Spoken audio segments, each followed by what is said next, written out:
Okay, so in this video we're going to talk about linear regression, and in particular we're going to talk about how it works in the background to linear regression. Later on we're going to look at actually running a regression using SPSS, how to interpret the results that it produces, and how to actually apply the final model to new data so that we can make predictions. Before we get into that, let's just talk about the term regression and what it refers to. Turns out regression actually refers to a family of statistical techniques that are used to predict outcomes and generate estimates for hundreds or even thousands of different applications. Linear regression is used when the outcome is continuous or numeric in nature. It's also used when the relationships between the fields of the variables can be described using straight lines. Non-linear regression is used when the outcome itself is not linear, such as a category value. Often takes the form of logistic regression. Other types of nonlinear regression are things like quadratic or cubic regression. But linear regression is probably the first type of regression techniques that most students are introduced to because it's slightly simpler than nonlinear regression. It also can be used in a huge number of different applications, such as modeling the relationship between advertising or promotion spend and revenue, predicting tourism revenue based upon exchange rates and air travel costs, or estimating nitrate runoff levels following heavy rainfall in a particular area, predicting student test scores based upon previous test results and peer group performance, estimating website hits based on retweets and follower numbers, or predicting sales of barbecues based on temperature forecasts. Simple linear regression can be illustrated using a scatter plot, because scatter plots, like linear regression, work best with numeric measures as opposed to category fields. You can imagine that when you put a line through that scatter plot, that actually what you're doing is you're simplifying the relationship between the variables. In this case we're looking at the relationship between beginning salary and current salary. We can see that there's a strong linear relationship, i.e. that the higher somebody's beginning salary is, the higher their current salary is.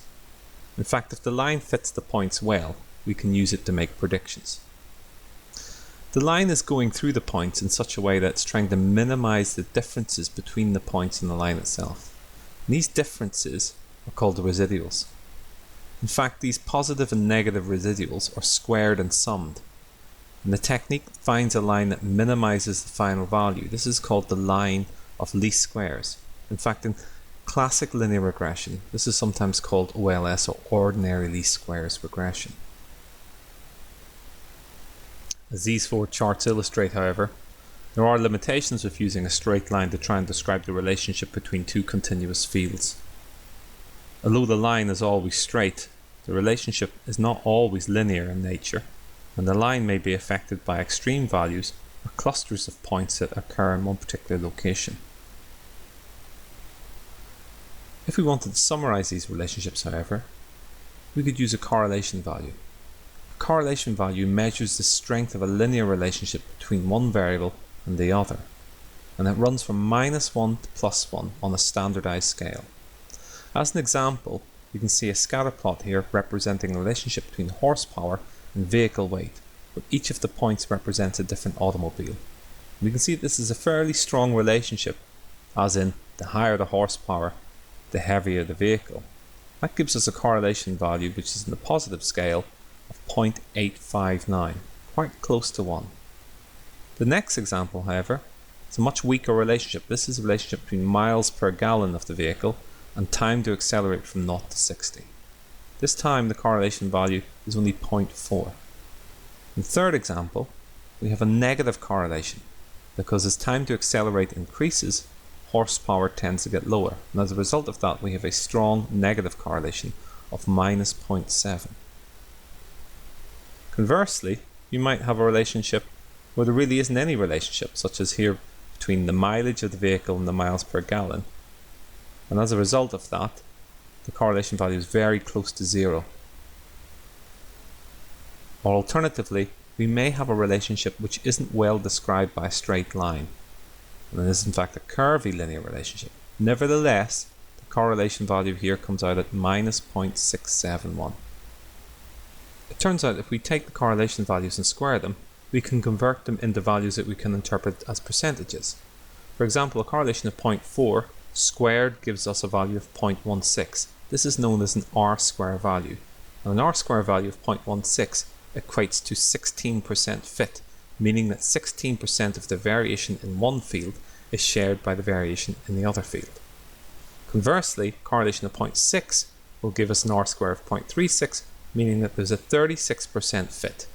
Correlation of 0.7, of course, will give us 0.49, meaning that 49% of the variation in one field is shared by the other field, and a correlation of 0.8 gives us a correlation R-square of 0.64, meaning that 64% of the variation in one field is shared by the other field. And these R-square values are particularly important because they're what we use to assess how well a linear regression equation fits the data that we're trying to model. So in our original example here, we had beginning salary against current salary. It turns out that the R value associated with that Pearson's R correlation is 0.875. And if we square that, we get a value of 76.6%. So 76.6% of the variation in beginning salary is shared with the variation in current salary. Because correlation and by extension R-square values allow us to measure the strength of a linear relationship between one continuous field and another, and because we can also simplify these relationships using straight lines, it turns out that there are in fact many examples of straight lines being used to make predictions in everyday use. These include simple rules of thumb or advice for how long it takes to cook a chicken, where one is advised to cook the chicken by 20 minutes for every pound and add on 20 minutes for good measure, or an equation for how to convert Celsius to Fahrenheit, where we multiply Celsius by 1.8 and add on 32 to convert it to Fahrenheit. It turns out that both of these are nothing more than equations for the straight line, which is variously seen as y equals mx plus c or y equals a plus bx. And of course, we've already been involved with fitting straight lines through scatter plots because that's how linear regression works. And if we can find the equation for that straight line, we too can make predictions. In the example we saw earlier on, with beginning salary against current salary, it turns out the equation for the straight line is in fact beginning salary multiplied by 1.58 plus a constant value of $6,218. This is the point at which the line slices through the y-axis. It turns out that if we have a person who's starting on a salary of $10,000, the equation for the line estimates that their current salary would be 10,000 times 1.58, which would be $15,800, plus 6,218. We would estimate their current salary to be $22,018. So we've just introduced a number of the fundamental concepts associated with linear regression. Let's have a look in the next section at how we can actually apply linear regression to an entire data set to build predictions.